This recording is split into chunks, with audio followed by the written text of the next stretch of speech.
r/ProRevenge. The Great Arby's Avalanche. In my high school years, I had a typical high school job of fast food worker at Arby's.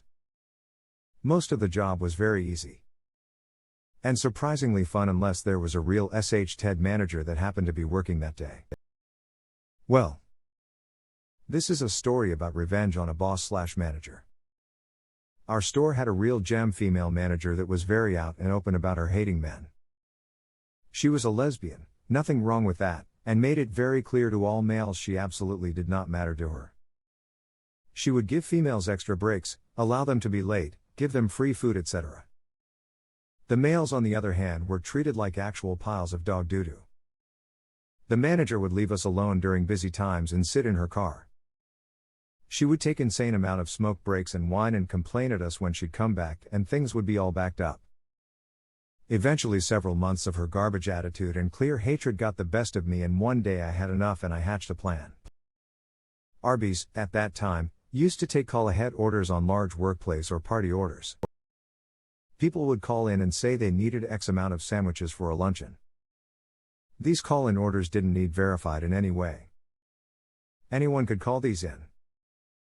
I heard a different manager one time explain to someone that if someone were to call in a $300 order and ditch the order, he'd probably get fired for allowing that much beef to get wasted. The roast beef product at Arby's is treated like gold. One day I knew this manager was working with me and I executed my plan. About halfway through the shift, I used the bathroom and texted a friend that was willing to help me. I simply texted him, "It's go time." My buddy then calls our store and puts in an order for 200 roast beef sandwiches, which at that time would be about $300 to $350. This didn't affect me whatsoever because I was on drive-through that day and didn't need to make food. My manager immediately gets pissed that she had to make all this food and starts the process.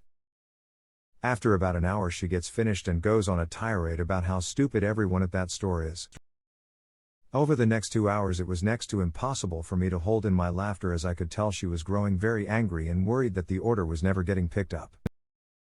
I started noticing her making phone calls to other managers and upper management people about what the hell to do with 200 roast beef sandwiches.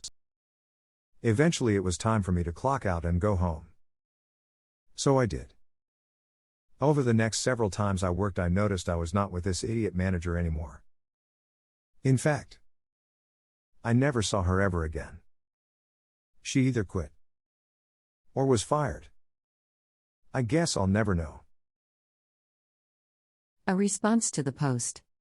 I'm more concerned over how someone could get fired over one customer getting a large catering order and failing to pick it up. Like that's completely out of the manager's control. Unless there's something like manager has to receive prepayment for orders over X dollar that wasn't being followed.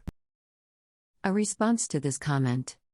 My brother got reprimanded by 2 different managers because he failed to stock the cooler. He works at a gas station, and he had been scheduled to work the shift by himself. He's not allowed to go anywhere. He couldn't hear people coming in when he's by himself, so he literally was not allowed to stock the cooler. A response to the post.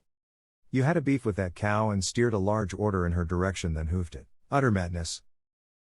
A response to this comment. Her employment became a moot point.